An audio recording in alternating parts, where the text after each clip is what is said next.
Voilà. Je crois que l'audio du vendredi dernier est disponible. Donc aujourd'hui, on va poursuivre avec la lecture. On va démarrer à partir de là où on s'était arrêté. La sœur Aurélia, tu te souviens exactement? Oui, oui. D'accord. Donc, comme je dis, on va poursuivre avec notre brochure numéro 3 dans le cahier 3 sur la vie nouvelle en Jésus-Christ, première partie. Donc, on poursuit notre lecture de la brochure numéro 3 qui traite du renouvellement de l'intelligence. C'est bon? Donc, on va poursuivre. La sœur Aurélia, on reprend la page combien? 48. Donc, nous sommes à la page 48 de la nécessité d'un renouvellement de l'intelligence. C'est bien ça, hein? Oui, c'est ça. Très bien. Donc, on reprend la lecture. De la nécessité d'un renouvellement de l'intelligence. Il n'est pas possible de marcher en nouveauté de vie si l'intelligence préalablement obscurcie n'a pas été renouvelée selon Dieu. Très bien.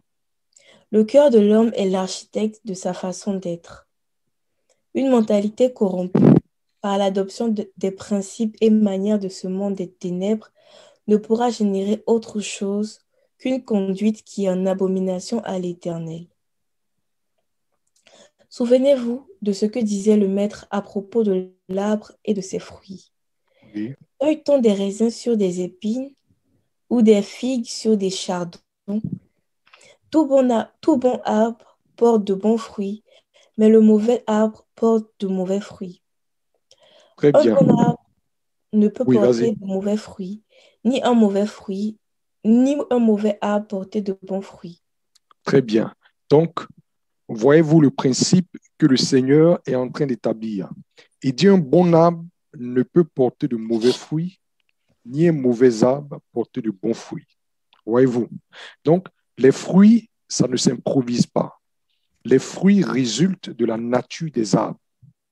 Et si un bon arbre va porter un bon fruit, et un mauvais arbre va porter un mauvais fruit. Dans notre cours sur le renouvellement de l'intelligence, on peut assimiler l'arbre à la mentalité et le fruit aux pensées puis aux œuvres qui en résultent. Une mentalité qui est corrompue par les principes, les standards et les manières de ce monde de ténèbres ne peut pas engendrer une conduite qui est selon la vertu de Dieu. Ce n'est pas possible. Est-ce que vous voyez? De la même manière qu'un mauvais arbre ne peut pas porter de bons fruits, une mentalité corrompue avec des valeurs corrompues ne peut pas engendrer les bonnes œuvres selon Dieu. Non. Donc, pour qu'on en vienne à une vie nouvelle, concrète et pratique, il faut nécessairement que la mentalité qui dirige la conduite de l'homme soit régénérée. Il faut que la mentalité soit renouvelée. Il faut qu'on ait un nouveau système de pensée, une nouvelle façon d'appréhender les choses, de nouveaux standards. C'est à partir de là qu'on pourra véritablement générer de bons fruits selon Dieu, produire une conduite qui est agréable à Dieu, parce qu'on a adopté les standards de Dieu, on a compris les valeurs de Dieu. Donc, on est capable de produire une conduite que Dieu agrée. C'est en cela que l'apôtre Paul pouvait dire, soyez transformés par le renouvellement de votre intelligence afin que vous soyez capables de faire quoi? De discerner ce qui est agréable à Dieu. Parce que celui qui a compris et qui a reçu les standards de Dieu connaît déjà le canevas des choses qui plaisent à Dieu. Il sait quel genre de conduite sied à Dieu. Il sait quel genre d'attitude correspond à la vertu de Dieu parce qu'il a compris les standards de Dieu. Mais celui qui est étranger aux standards de Dieu, celui qui est étranger au modèle de Dieu, celui qui a épousé, par exemple, les principes et les valeurs de ce monde, ne peut pas, comme ça, de façon improvisée, savoir ce qui est agréable à Dieu. Non. Il ne peut que produire des choses qui sont selon la mentalité qui l'anime.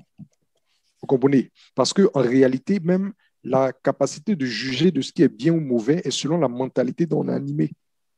C'est pour ça que vous allez voir des gens, par exemple, qui, à cause du genre de mentalité qu'ils ont, c'est-à-dire ils ont été tellement impactés par les ténèbres qu'il y a de vilaines choses qu'eux vont trouver normales.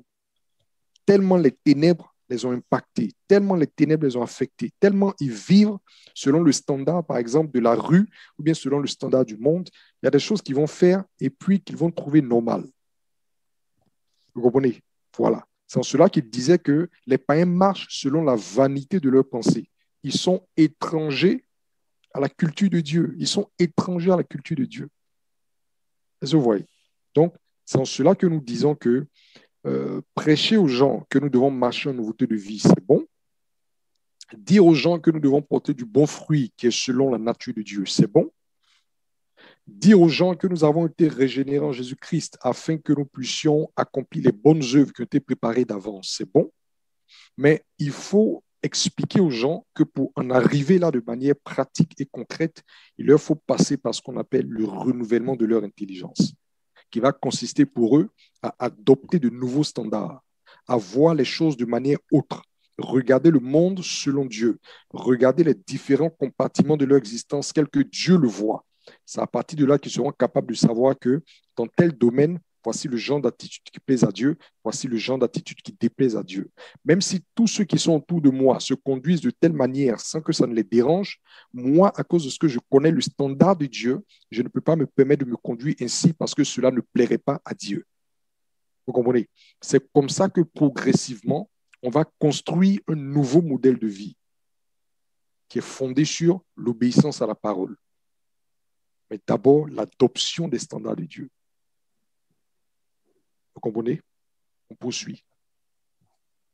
Avant qu'on ne poursuive, regardez.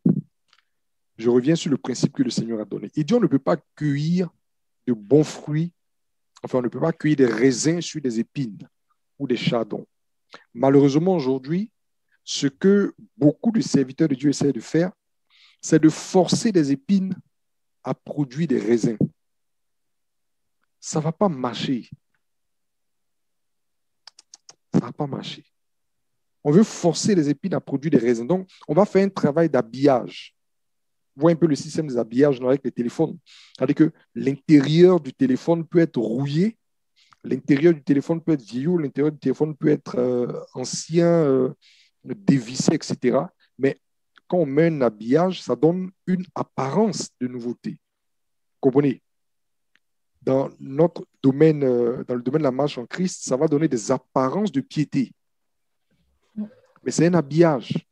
C'est un peu comme greffer en fait des raisins, greffer du bon fruit sur des épines ou des chardons. C'est du théâtre. À la limite, c'est peut-être un ruban ou bien du scotch qu'on aura pris pour simuler quelque chose. C'est de la simulation. Quand tu prends une pomme et que tu l'attaches de force à une épine, combien de temps cette greffe-là peut durer? Dans l'immédiat, ça peut donner l'impression que ça marche. Mais au bout de quelques temps, dès que le vent va commencer à souffler net, qu'est-ce qui va se passer? Le scotch va s'user ou bien la pomme que tu as greffée de force se trouvera trop lourde, elle va tomber, ça ne va pas marcher. Par principe. Donc, il ne faut pas qu'on tombe dans, là je parle surtout aux serviteurs de Dieu, il ne faut pas qu'on tombe dans l'erreur de vouloir greffer des raisins ou des pommes à des épines. Travaillons plutôt à la transformation intérieure. Travaillons plutôt à la régénération, au renouvellement des intelligences, à la circoncision des cœurs. Et puis les bons fruits vont suivre. Les bons fruits vont suivre.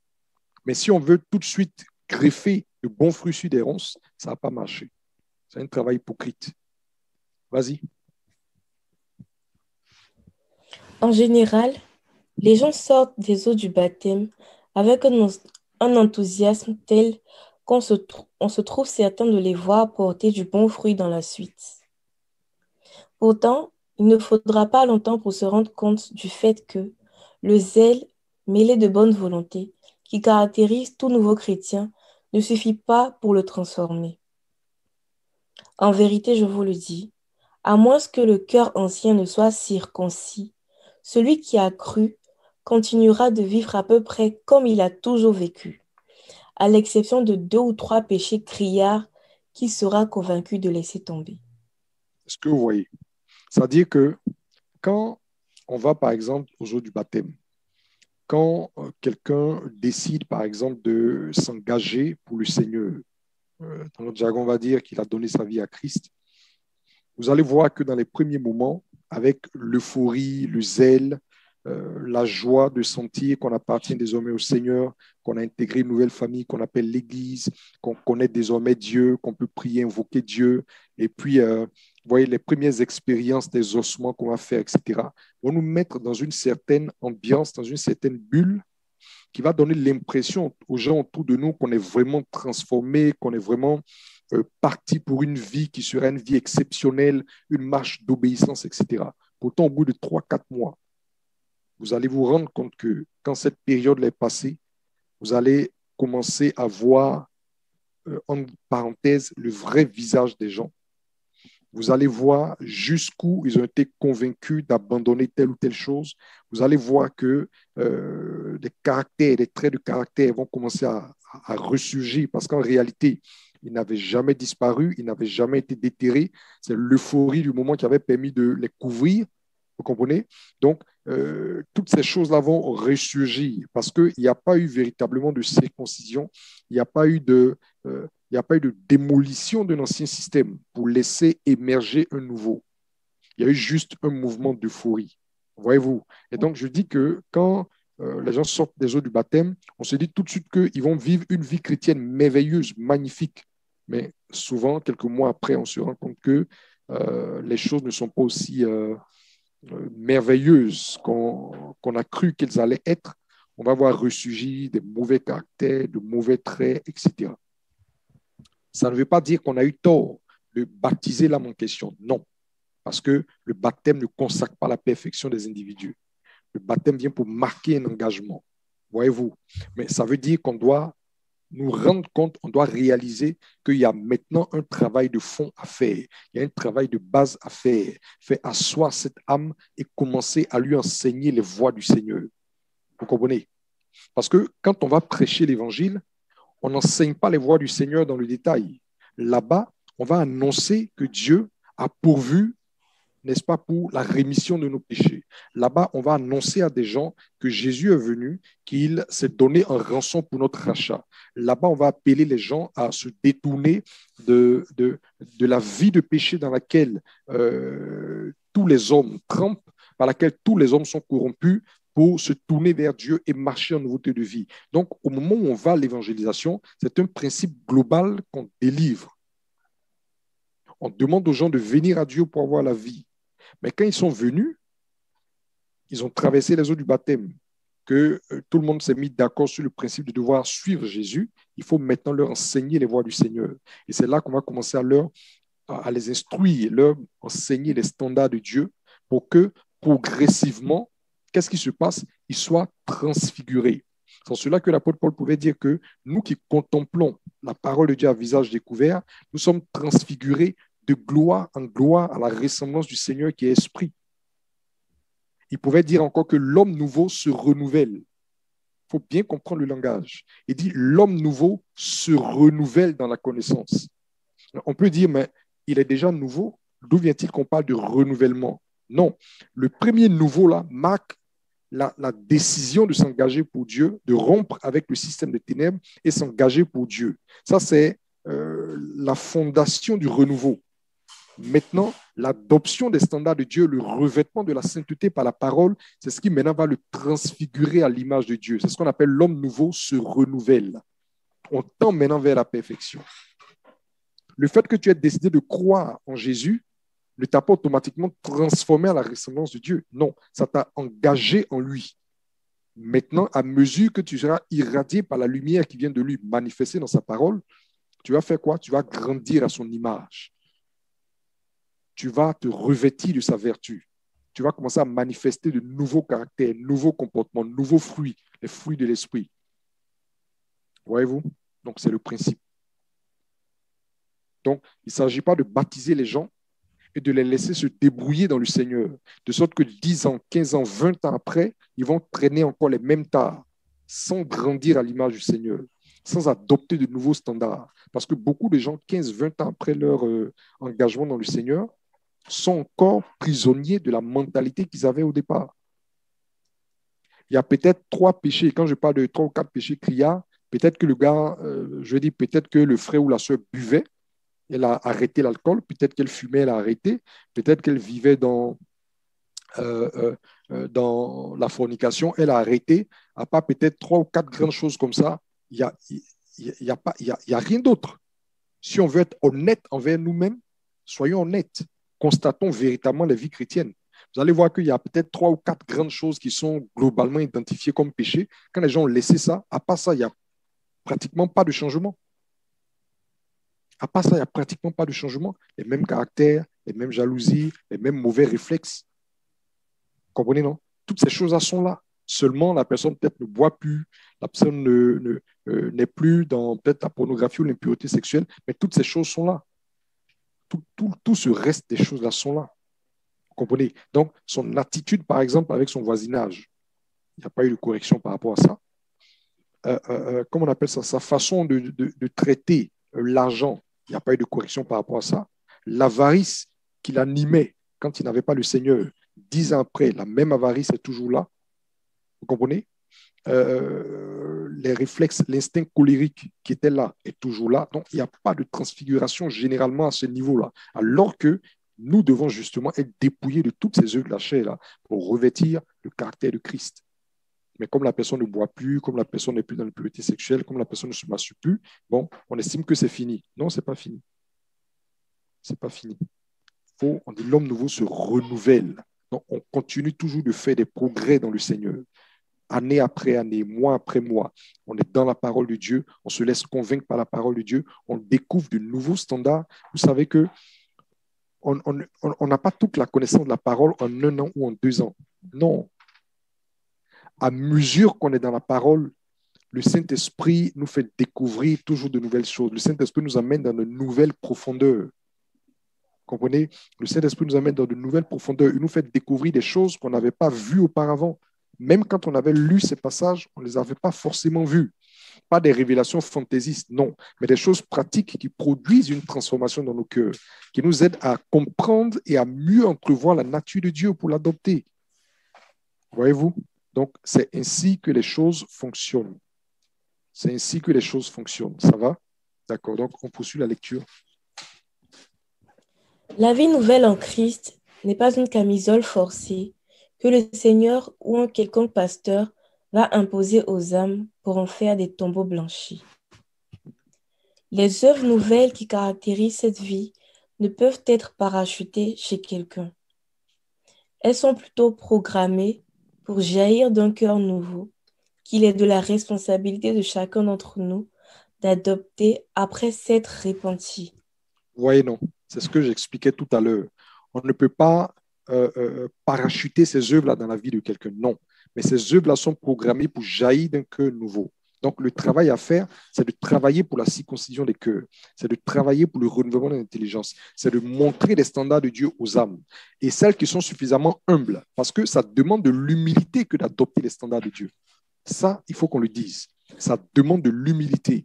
C'est-à-dire que pendant toute ta vie, pendant toute ton existence, la somme de tes expériences, de ce que tes parents t'ont donné comme conseil, des choses que tu as expérimentées dans la vie, t'ont donné de concevoir certaines choses d'une certaine manière. Et puis un matin, on te dit que la parole de Dieu dit qu'on doit plutôt concevoir les choses de cette autre manière-là. Ça demande de l'humilité pour accepter que le pan de cette mentalité ancienne soit renversé pour adopter une nouvelle mentalité.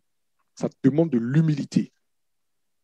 Voyez-vous, on va voir ça davantage dans la suite, mais ici, il faut qu'on soit sûr et définitivement certain qu'on ne peut pas parachuter ces œuvres-là dans la vie des gens. Non, il faut que leur cœur soit circoncis, que leur intelligence soit transformée pour que les œuvres-là jaillissent de l'intérieur d'eux.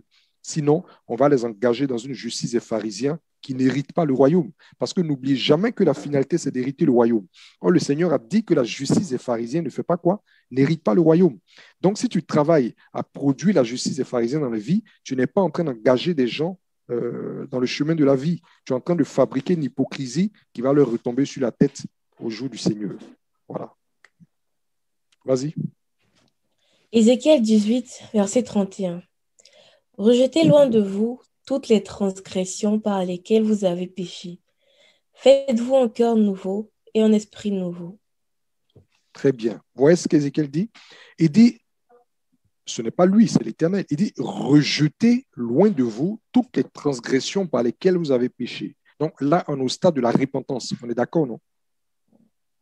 On est d'accord. Il dit, rejetez loin de vous toutes les transgressions par lesquelles vous avez péché. Ensuite, il dit quoi? Ce qui vient immédiatement après, c'est quoi? Faites-vous un cœur nouveau, un esprit nouveau.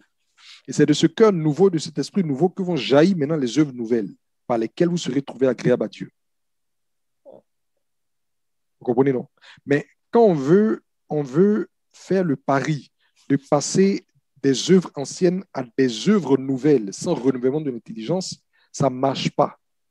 Même si dans les premiers moments, on se donne l'air d'avoir adopté une nouvelle conduite, regardez dans la suite. Comme les gens le disent, comme l'adage le dit, on dit chasser le naturel et il va faire quoi? Il va revenir au galop. Parce que c'est ce que vous êtes au fond de vous. Donc, ça reviendra. Ça ne peut que revenir. Par contre, si vous changez votre manière d'être au-dedans de vous, naturellement, c'est de nouvelles œuvres qui vont jaillir. Donc, ce qu'Ézéchiel dit ici est très important. Il dit, rejetez loin de vous les transgressions par lesquelles vous avez péché. Et tout de suite après, faites-vous un cœur nouveau, un esprit nouveau. Amen. Vas-y. La démarche du Dieu très haut pour régénérer son peuple se trouve clairement exposée dans le passage de la prophétie qui va suivre. Lisons attentivement. Ézéchiel 36, versets 25 à 27. Je répandrai sur vous une eau pure et vous serez purifiés. Je vous purifierai de toutes vos souillures et de toutes vos idoles. Je vous donnerai un cœur nouveau et je mettrai en vous un esprit nouveau. J'ôterai de votre corps le cœur de pierre et je vous donnerai un cœur de chair. Je mettrai mon esprit en vous et je ferai en sorte que vous suiviez mes ordonnances et que vous observiez et pratiquiez mes lois. Très bien. Donc, le passage qu'on vient de lire là présente une démarche. Voyez-vous, c'est une démarche que le Seigneur est en train de nous révéler. Vas-y, il faut lire. On voit clairement présenter ici la rémission des péchés, suivie de la dotation d'un cœur nouveau, dans lequel va amplement siéger le Saint-Esprit pour nous conduire à l'obéissance. Très bien. Voyez-vous, la première chose que le Seigneur dit, et je relis, il dit, je vais répandre sur vous une eau pure et vous serez purifiés. Je vais vous purifier de toutes vos souillures et de toutes vos idoles. Donc ça, c'est la première phase. Vous comprenez? Première phase, rémission des péchés, miséricorde, délivrance des liens du péché. Première phase. Ensuite, le Seigneur dit, je vous donnerai un cœur nouveau et je mettrai en vous un esprit nouveau. Je vais vous donner un cœur nouveau et je vais mettre un esprit nouveau. Il poursuit en disant, j'ôterai de votre corps le cœur de pierre et je vous donnerai un cœur de chair. Donc, il est en train d'expliciter la notion de cœur nouveau. C'est pareil. Je vais enlever le cœur de pierre et je vais mettre un cœur de chair. Je vais vous poser une question pendant que nous y sommes. Les notions de cœur de pierre et de chair renvoient à quoi? C'est quoi la pierre et c'est quoi la chair? Pourquoi Dieu parle de pierre et de chair? La pierre là exprime quoi? Et la chair exprime quoi? Qui peut essayer de nous aider? Dieu parle d'un cœur de pierre qui va enlever. Quand il parle de cœur de pierre, ça renvoie à quoi? Un cœur de pierre, qu'est-ce que c'est? Et puis un cœur de chair, qu'est-ce que c'est? Peut-être là, je pense peut-être que le cœur de pierre, ça renvoie peut-être à la loi. Et puis... non. Non. Non. Okay. Non. Il y a trop de vidéos qui sont activées aux vidéos, s'il vous plaît. Il y a trop d'écrans noirs devant moi. Activez aux vidéos.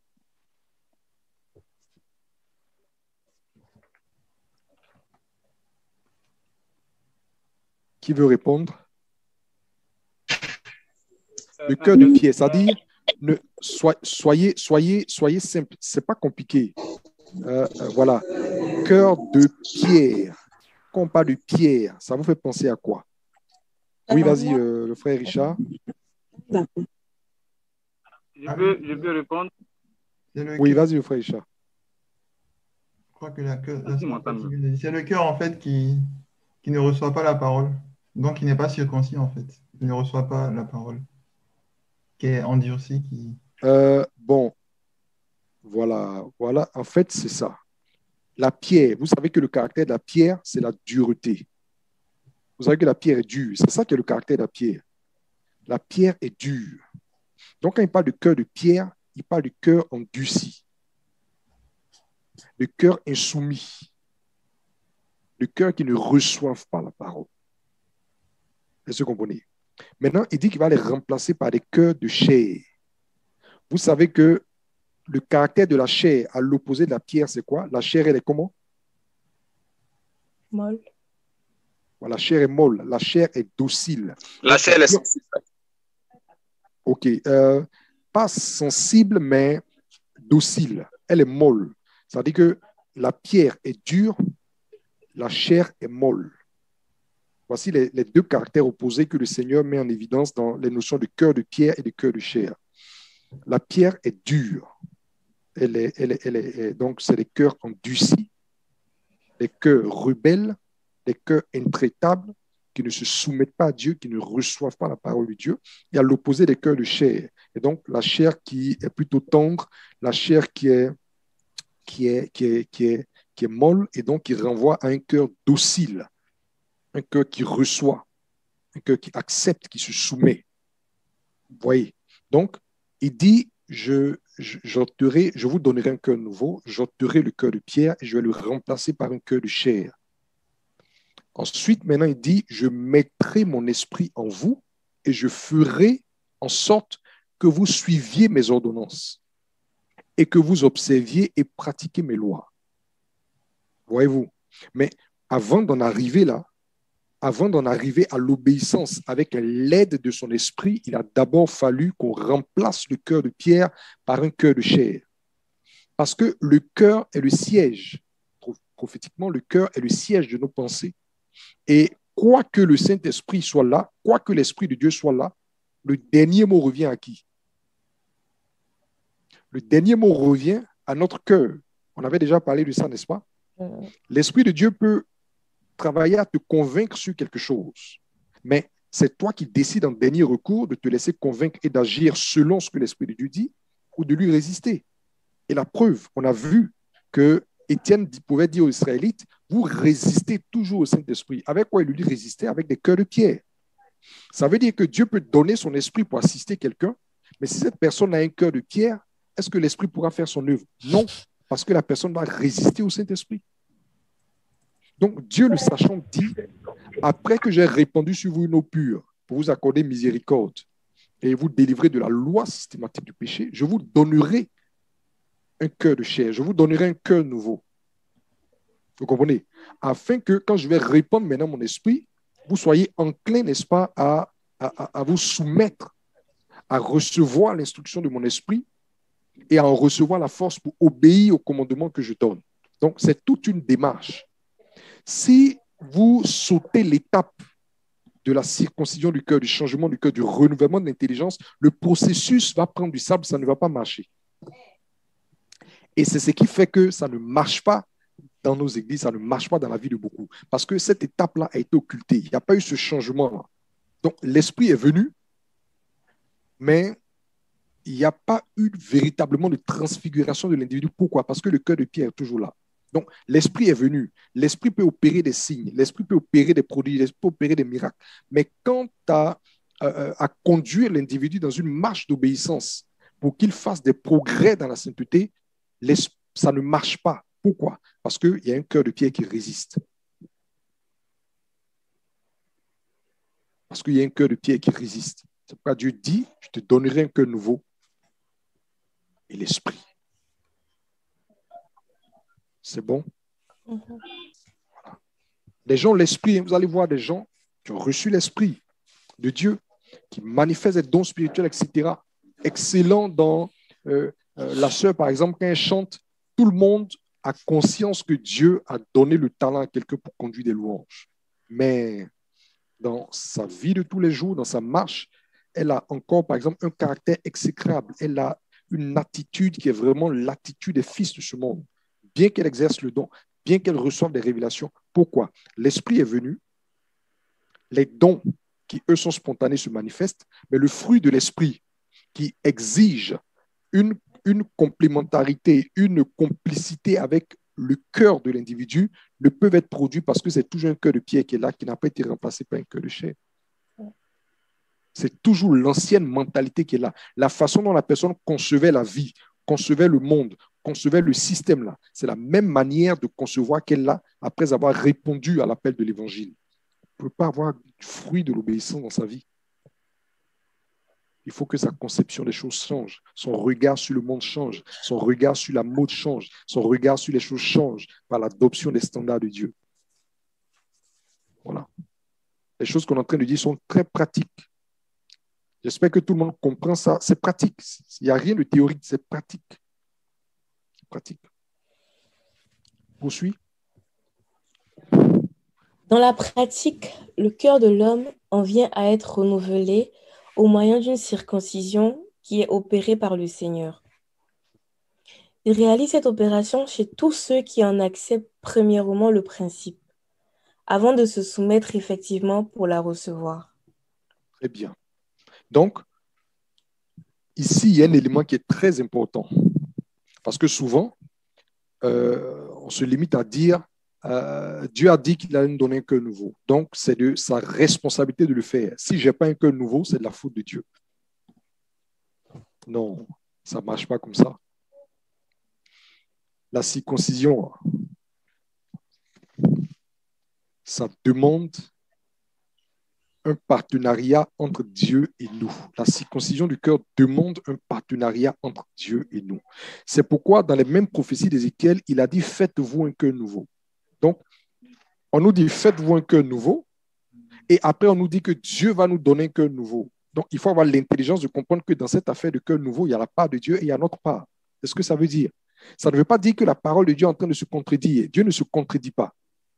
Mais ça veut dire qu'il a sa part à faire et que nous avons la nôtre. C'est simple. Et si ça échoue, vous savez que Dieu n'est jamais... je veux dire, à moins qu'on ne connaisse pas Dieu, Dieu est toujours au rendez-vous et Dieu fait toujours sa part. Il n'y a pas un seul contrat dans une alliance avec Dieu où on va dire que Dieu n'a pas respecté sa part. Si quelqu'un est capable de démontrer ça, c'est que vraiment, c'est maintenant que lui va nous présenter un nouveau Dieu. Sinon, le Dieu qui a fait le ciel et la terre, là, il est ce qu'il est, il faut le connaître tel qu'il est. Il n'est jamais pris à tort. Dieu fait toujours sa part. Et si ça ne marche pas, c'est parce que l'homme n'a pas fait la sienne. Donc, Dieu dit, il va nous donner un cœur nouveau. En même temps, les mêmes écritures, la même prophétie dit, faites-vous un cœur nouveau. Ça veut dire qu'il a sa part, on a la nôtre. La part de Dieu, c'est quoi dans cette affaire? Si vous avez bien suivi depuis le début, la part de Dieu dans cette affaire de nous donner un cœur nouveau, c'est faire quoi? C'est de nous manifester ses standards au travers de sa parole. Vous comprenez? C'est de produire une conviction en nous.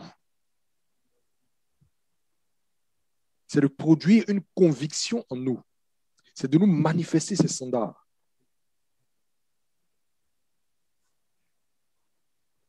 Notre part, c'est quoi? Notre part, c'est d'accepter que ce que nous étions là n'est pas bon. C'est là qu'on parle d'humilité. Les valeurs qu'on a toujours transportées dans nos sacs et dont on était convaincus, là, accepter de reconnaître à la lumière de l'Évangile que ces valeurs-là, ce n'est rien du tout, que ce n'est que de la boue. C'est l'expérience par laquelle l'apôtre Paul est passé. Il dit les choses que je regardais comme étant sujet d'orgueil, comme étant véritablement des valeurs, notamment le fait d'être israélite, né de la tribu de Benjamin, circoncis le 8e jour, toutes ces choses dans lesquelles je plaçais mon orgueil, toutes ces choses dans lesquelles par lesquelles j'estimais que j'étais vraiment un grand, quelqu'un de respectable, quelqu'un qui devait être considéré dans la société, un connaisseur de Dieu, etc. Il dit ces choses-là, je fais quoi? Je les regarde comme la boue afin de faire quoi? Afin de gagner Christ. Ça veut dire que le Saint-Esprit lui a présenté ces choses-là comme étant vaines. Mais il avait le choix entre accepter ce nouveau regard ou bien résister. Et celui qui résiste ne peut être circoncis. Est-ce que vous voyez? Celui qui résiste ne peut être circoncis. Si on te présente un standard de Dieu, ou bien si on te dit par exemple que dans la façon d'être de Dieu, les choses ne doivent pas être ainsi, ou bien selon le regard de Dieu, les choses ne doivent pas être ainsi. Et si tu refuses cela, comment tu seras circoncis? Dieu ne peut pas te brutaliser, Dieu ne peut pas Dieu ne peut pas Dieu ne brigande pas les gens. Je le dis toujours, Dieu ne brutalise pas, il ne brigande pas. La seule chose qui descend de manière brutale, c'est son jugement. Parce que naturellement, tu as refusé de coopérer avec lui pour ton salut. Donc, quand le jugement arrive, le jugement, lui, ne demande pas de coopération. Dieu ne demande pas à quelqu'un de se tenir prêt avant qu'il le juge. Dieu juge quand le vase de sa colère déborde. Donc, la seule chose qui descend de manière brutale, sans que cela se fasse avec la collaboration, la coopération de l'homme, c'est le jugement de Dieu. De toute façon, il a voulu coopérer avec toi pour ton salut, tu as refusé. Il a voulu coopérer avec toi pour ta délivrance, tu as refusé. Donc, quand la coupe de sa colère déborde, il juge sans tenir compte de ce que tu penses de son jugement. Mais pour ce qui est de la circoncision du cœur, du salut, etc., c'est un travail coopératif entre Dieu et l'homme. Même l'évangile du royaume, l'évangile du royaume est proposé. Jésus a dit, allez-y prêcher, celui qui reçoit. Donc, ton salut, ce n'est pas coopération. Le renouvellement de ton intelligence, ce n'est pas coopération. Même ta guérison, ce n'est pas coopération parce qu'il faut que tu aies la foi. Ce n'est pas coopération. La seule chose qui ne donne pas ta coopération, c'est le jugement. Et le jugement arrive justement quand toutes les autres coopérations n'ont pas marché. Voyez-vous, c'est comme ça. Donc, je vous donnerai un cœur nouveau, faites-vous un cœur nouveau. J'ai ma part, vous avez la vôtre. Vous avez la vôtre. Je ferai ma part, vous faites votre part. C'est pourquoi très souvent, je préfère m'étaler sur la part des hommes. Parce que la part de Dieu, là, elle est déjà toujours un acquis. Donc, pourquoi venir traîner sur la part de Dieu? Vaut mieux sensibiliser les gens pour qu'ils fassent leur part et puis tout va marcher. La part de Dieu est déjà un acquis. Dieu fera toujours sa part. Donc, il faut sensibiliser les gens parce que où ça peut bloquer, c'est au niveau de l'homme. Donc, il faut aider l'homme à comprendre sa part de responsabilité, à s'engager comme il se doit. La part de Dieu sera toujours faite. Voyez-vous? Donc, la prophétie d'Ézéchiel qu'on vient de lire nous présente vraiment comment Dieu travaille pour la régénération des individus. J'enverrai une eau pure, vous serez lavés, donnerai un cœur de chair. Ensuite, comment on appelle ça? Je vais joindre mon esprit afin que vous puissiez obéir à mes commandements. Si Dieu répand l'eau pure, il donne son esprit, mais que tu as résisté à l'étape de recevoir un cœur nouveau, tu ne peux pas être transformé en un nouveau homme. Comme l'esprit est venu, les dons de l'esprit, les choses qui sont propres à l'esprit vont se manifester, mais le fruit de l'esprit qui exige la collaboration du cœur de chair ne va pas se produire. Et maintenant, au final, on va te dire, ben, on est désolé, mais on ne peut pas te recevoir dans le royaume. Parce que tu n'as pas revêtu notre nature. Parce que pour rejoindre ceux qui sont là-haut, il faut revêtir la nature de ceux qui sont en haut. C'est le principe. Voyez-vous? Voilà. Poursuis la lecture. Le problème avec bon nombre de chrétiens, c'est qu'ils protègent jalousement le système de pensée et d'action qui a toujours été le leur et vis-à-vis duquel ils éprouvent même une certaine fierté identitaire. Est-ce que vous comprenez ça? On dit à quelqu'un, cette façon d'être, cette façon de faire là, ne correspond pas à la nature de Dieu. Ça ne correspond pas au standard de Dieu. Il faut que ça change. Parce que selon Dieu, tu dois avoir telle attitude. Selon Dieu, tu dois te tenir dans telle posture. Il te dit que ça là, ça ne m'arrange pas. Parce que moi, je suis originaire de telle région. Moi, je suis fils d'un tel. Et chez nous là, voici comment un garçon réagit. Chez nous là, voici comment une femme réagit. Je ne peux pas accepter qu'un homme me marche sur les pieds sans rien dire. Parce que chez nous, dans notre famille, là, les femmes sont comment on appelle ça même? Les femmes sont des femmes de caractère. Ton femme de caractère, là, ça ne correspond pas au standard de Dieu pour la femme. Donc, quand on t'enseigne ces choses et que tu les rejettes, parce que tu estimes que vous, dans votre famille, ou bien vous, dans votre région, ou bien vous, dans votre civilisation, vous êtes des femmes de caractère, vous êtes des femmes qui ne se laissent pas faire, et que tu t'accroches fièrement à ça, qu'est-ce qui va arriver? Ben, il va arriver que tu vas rester éternellement dans la posture que tu as toujours eue et que tu vas garder cette mentalité-là qui va te conduire à la perte. Voilà. Et c'est comme ça que les gens résistent. On dit, selon Dieu, les choses doivent être ainsi. Tu dis non, moi, selon le background que j'ai, ou bien selon les milieux dont je viens, les choses doivent plutôt être ainsi. Je vous donne un autre exemple. On te dit, par exemple, que Dieu veut que tu partages ta nourriture avec celui qui a faim ou bien celui qui vient te rendre visite. Tu dis non, moi, j'ai eu une éducation européenne. Si quelqu'un se pointe chez moi et qui n'est pas prévu, ben, je ne peux pas partager mon repas avec lui. Ça, c'est le standard de la civilisation à laquelle tu appartiens. Si tu es vraiment devenu un fils du royaume, tu t'alignes désormais sur les standards du royaume. Est-ce que c'est clair? Tu t'alignes sur les standards du royaume. Tu n'es plus tenu de faire les choses comme les Européens le font. Tu n'es plus tenu de faire les choses comme les Africains de telle région le font. Tu n'es plus tenu de faire les choses comme les riches le font ou comme les pauvres le font. Tu fais les choses comme ton Père qui est dans les cieux veut qu'elles soient faites. Le royaume de Dieu, c'est une civilisation autre que le système des nations. Il faut comprendre ça. Il faut comprendre ça. Donc, dans le royaume, là, il y a des manières de faire les choses. Dans le royaume, il y a des manières de voir les choses. Dans le royaume, il y a des manières d'appréhender les choses. Il faut s'aligner là-dessus au lieu de résister parce qu'on veut conserver ce qu'on a toujours été et dont on éprouve encore de la fierté. Malheureusement. Il y a des femmes qui éprouvent de la fierté, par exemple, à résister à un homme. Et quand on leur prêche, par exemple, voici ce que doit être ton cœur, elles le rejettent. Il y a des jeunes gens qui éprouvent, par exemple, de la fierté à ne pas être soumis ou bien à ne pas respecter leurs aînés parce qu'ils ont peut-être la force physique et qu'ils sont capables de tenir tout le monde en respect. On leur dit non.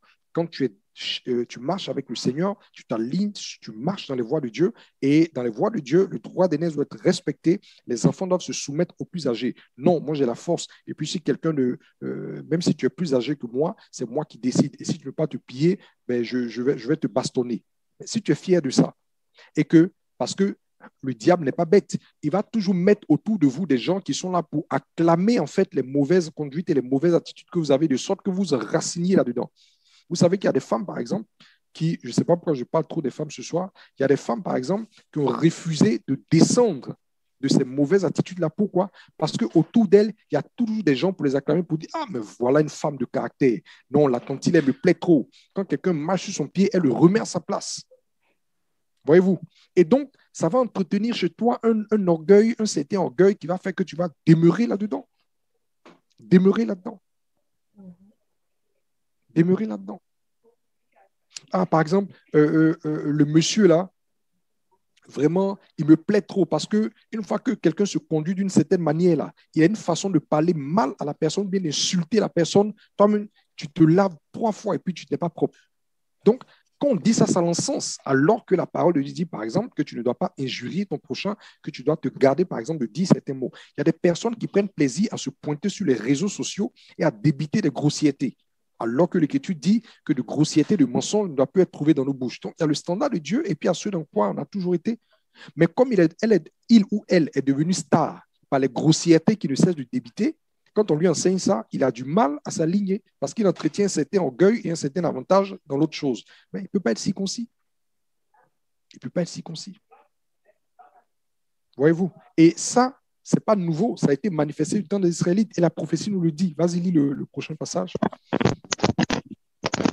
Jérémie 18, versets 11 à 12. Ainsi parle l'Éternel. Reformez vos voies et vos œuvres. Mais ils disent, c'est en vain, car nous suivrons nos pensées. Nous agirons chacun selon les penchants de notre mauvais cœur. Est-ce que vous voyez? Vous voyez?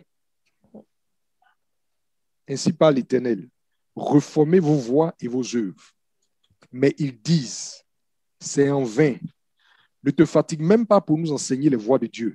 Parce que ça ne nous intéresse pas de quitter les voies dans lesquelles nous avons marché jusqu'à présent pour nous engager dans les voies de Dieu. Et pourtant, ils se réclament de Dieu. On veut présenter le modèle qui est en Christ. Les gens se ferment les oreilles parce que ça ne les intéresse pas. Ils veulent continuer à marcher dans le système dans lequel ils ont toujours évolué parce que c'est ce qui leur plaît et c'est ce qui satisfait aux aspirations de leur chair. Ainsi pas l'Éternel reformer vos voies, mais il dit c'est en vain, car nous suivrons nos pensées et nous agirons chacun selon le penchant de nos cœurs. Vous voyez bien, on dit nous suivrons nos pensées, parce que ça part toujours de la pensée d'abord, nous suivrons nos pensées et nous agirons selon le penchant de nos cœurs. Parce que c'est la pensée qui dicte l'action. C'est pour ça qu'on dit que l'homme est un être pensant. C'est la pensée qui dicte l'action. Donc, ils s'accrochent premièrement à leur pensée et naturellement, leurs anciennes œuvres seront toujours manifestées. Voilà. Poursuis la lecture. N'avez-vous jamais entendu des remarques du genre? Elle se dit chrétienne et puis elle se comporte comme ceci. Comment un serviteur de Dieu peut s'exprimer de la sorte? Un disciple de Christ peut-il poursuivre et embrasser de telles vanités? Si on va à l'église pour se conduire de cette manière, je préfère ne pas y mettre les pieds. Ce qui est remis en cause par de telles observations, ce n'est pas tant la sincérité de notre confession de foi, mais bien la non-conformité de notre conduite avec le modèle enseigné par la parole de Dieu. Est-ce que vous comprenez? Quand les gens nous font ce genre de reproches ou quand les gens soulèvent ce genre de remarques, ils ne sont pas en train de dire qu'ils doutent.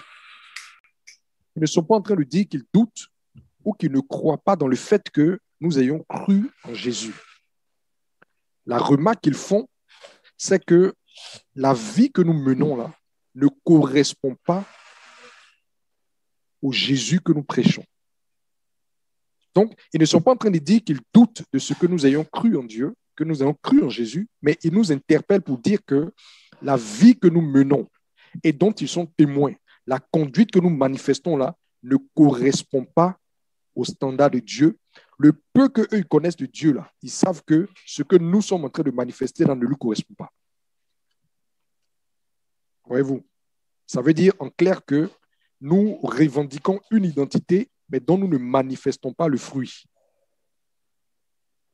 Et on ne manifeste pas ce fruit parce qu'on se trouve incapable de le cultiver. Pourquoi nous trouvons-nous incapables de le cultiver? Parce que nous avons encore un cœur de pierre qui ne reçoit pas en fait les choses que le Seigneur veut lui faire passer. Vas-y.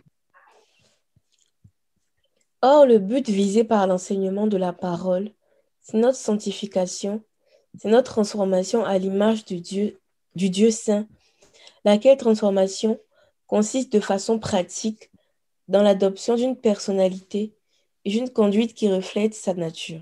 Très bien. Est-ce que vous comprenez? On dit que le but visé par l'enseignement de la parole, c'est que nous puissions adopter la nature de Dieu. C'est que nous puissions nous conduire selon la volonté de Dieu. C'est que nous marchions dans les voies de Dieu. C'est ça qui est l'objectif visé par l'enseignement de la parole. En réalité, quand on fait 20 ans, 25 ans, 30 ans de vie chrétienne dans la présence de Dieu, tous les week-ends, toutes les semaines, enseignement de la parole, etc., on n'enseigne pas pour enseigner. On n'enseigne pas pour parler. On n'enseigne pas juste pour, voilà, parce que la Bible, on n'a pas envie que la Bible reste fermée. Non. Il y a un objectif qui est visé par l'enseignement de la parole. Cet objectif-là, c'est quoi? C'est non seulement de nous tracer les voies de Dieu, mais de nous y engager. C'est que nous soyons transformés. C'est que nous puissions régler notre conduite de tous les jours, dans tous les domaines de notre existence, selon la volonté de Dieu. C'est ça l'objectif de l'enseignement de la parole. En dehors, bien sûr, du genre d'enseignement qui ne viennent pas pour nous apprendre à pratiquer des choses, mais qui viennent pour nous donner une claire intelligence de ce que Dieu veut. Parce qu'il y a deux types d'enseignements. Je profite pour ouvrir une parenthèse pour vous dire qu'il y a deux genres d'enseignements. Il y a les enseignements qui viennent pour vous donner une claire intelligence comment on appelle ça même, une claire intelligence de la doctrine, c'est-à-dire qui est Dieu, ce que Dieu veut, etc.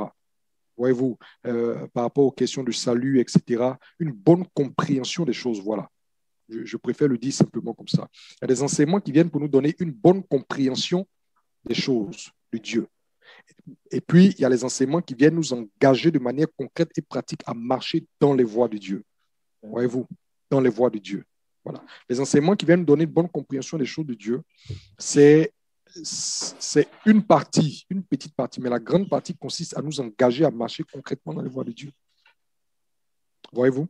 Donc, quelqu'un dont la vie n'est pas transformée, quelqu'un qui ne revêt pas véritablement Christ, le ministère de la parole aurait échoué dans sa vie. C'est tout ce que ça veut dire. Mhm. Ça veut dire que le ministère de la parole a échoué dans ta vie. La parole de Dieu n'a pas réussi à te transformer. Je vais vous parler de la parabole du levain. Vous avez lu la parabole du levain? Jésus dit que le royaume des cieux est semblable à du levain qu'une femme a pris et a mis dans 3 mesures de farine, si bien que toute la pâte a été levée. Quand on met le levain c'est la levure. Quand on met la levure dans la farine, quel est l'objectif? L'objectif, c'est faire quoi? C'est de métamorphoser la farine pour la rendre comestible, c'est-à-dire qu'on puisse la manger naturellement après l'avoir grillée ou fait tout ce qu'on veut avec.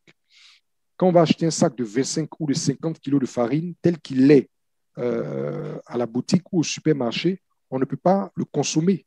On ne peut pas consommer la farine tant qu'elle est encore à l'état de poudre. Il faut que la farine soit transformée. Et pour transformer la farine, on va y mettre de la levure. On va mettre la levure, on va malaxer la farine, on va laisser reposer jusqu'à ce que la pâte monte. Et quand la pâte monte, on peut maintenant utiliser ça pour faire ce qu'on veut faire. C'est de la même manière que nous devons laisser la parole de Dieu pénétrer en nous et transformer tous les aspects de notre conduite. La notion de 3 mesures présente l'homme dans toute sa dimension, c'est-à-dire l'homme dans son entièreté. Esprit, âme et corps. C'est toute la plénitude de l'homme. Vous comprenez? C'est-à-dire que c'est l'homme dans tout son être. Il faut que la parole de Dieu travaille à transformer. La parole de Dieu ne vient pas seulement pour lire un côté de ton existence et puis laisser l'autre côté à l'abandon pour que le diable puisse continuer encore d'y jouer. Non. La parole de Dieu ne vient pas simplement, par exemple, pour traiter, par exemple, l'aspect de l'amour du prochain, par exemple, t'apprendre à aimer ton prochain, t'apprendre à secourir, par exemple, les pauvres.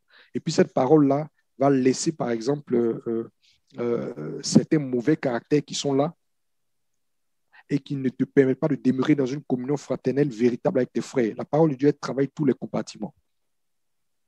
Elle travaille tous les compartiments. Elle va rentrer dans ta vie matrimoniale, elle va travailler là-bas. Elle va rentrer dans ta vie professionnelle, elle va travailler. Elle va rentrer dans tes relations directes avec ton voisinage, elle va travailler. Elle va rentrer dans ta façon de gérer l'argent, elle va travailler. La parole de Dieu travaille dans tout. De la même manière que la levure fait monter toute la pâte. Maintenant, il arrive que quand on met la levure dans la pâte ne monte pas. Pour les femmes, même tout le monde, si vous êtes attentif, vous allez voir que quelquefois, on peut essayer de faire monter une pâte et puis ça échoue. L'opération ne marche pas. Très souvent, Steve, quand c'est des périodes de fraîcheur, parce que vous savez que ça nécessite en fait de la chaleur pour que le processus soit réussi. Mais quand c'est une période de fraîcheur ou bien qu'on n'a pas bien emballé le récipient, que le vent a soufflé, très souvent, l'opération de transformation de la pâte ne réussit pas. Quand ça n'a pas réussi, qu'est-ce qu'on fait? Les femmes, répondez-moi. Quand ça n'a pas réussi, qu'est-ce qu'on fait? Pas la sœur Aurélia, elle lit déjà les autres. Quand tu mets la levure dans la farine, tu malaxes, tu laisses reposer. Le lendemain, ou bien 4 ou 5 heures de temps après, tu viens, l'opération de transformation, la fermentation n'a pas pris, la pâte n'a pas levé. Qu'est-ce que tu fais? Qu'est-ce qu'on fait? La sœur Rita, ouvre ton micro. On l'achète. On jette. On met un peu encore pour essayer de voir si ça va répondre. Non. On ne met pas.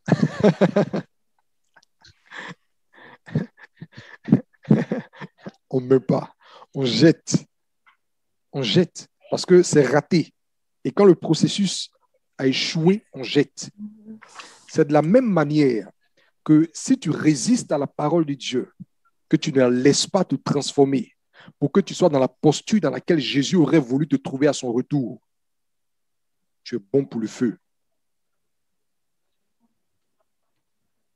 tu es bon pour le feu.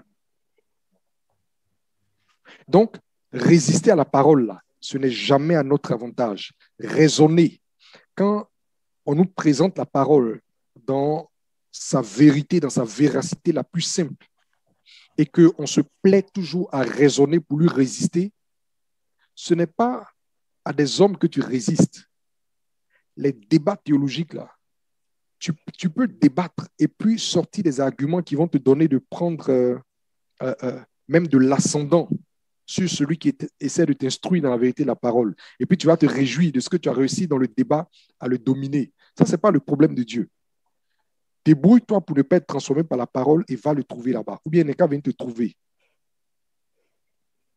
Vous comprenez? On a intérêt à être humble et à nous laisser transformer par la parole. Si on résiste à la parole et qu'on n'est pas transformé, que Jésus vient ouvrir la casserole, que la pâte n'est pas comme elle devait être pour qu'elle lui soit utile, on est bon pour le feu. Que Dieu nous aide. Amen. Cette parabole-là, parce que je ne l'ai pas mis dans le livre des paraboles. J'ai hésité, je ne l'ai pas mis dedans. J'ai hésité un peu, j'ai voulu la mettre, après j'ai laissé, mais bon, je ne sais pas. Je ne sais pas si je vais la rajouter. C'est une parabole qui est essentielle. Non, c'est très essentiel. C'est très essentiel parce que c'est une notion qui n'est pas véritablement connue. Hein. Voilà, c'est rarement prêché, homme de Dieu. C'est très, très rarement prêché. Donc, en tout cas, c'est bon. Je crois que quand tu étais venu en Côte d'Ivoire, tu avais brossé un peu. Voilà. Oui. OK. Je crois que c'est important parce qu'on joue trop avec le ministère de la parole dans nos vies. On reste là seulement, on nous prêche, mais on n'a pas conscience que l'objectif de toutes ces prédications en série que le Seigneur permet, c'est de produire une transformation dans nos vies. C'est de produire une transformation dans nos vies. Il faut qu'on se laisse transformer par la parole. On a peu de temps. Personne ne sait quand il va rendre l'âme. Il faudra se présenter devant Dieu. Voilà. Vas-y, poursuis la lecture, on va avancer. Fréquenter l'Église avec une intelligence non renouvelée pour marcher en nouveauté de vie équivaut à recevoir la semence au milieu des épines.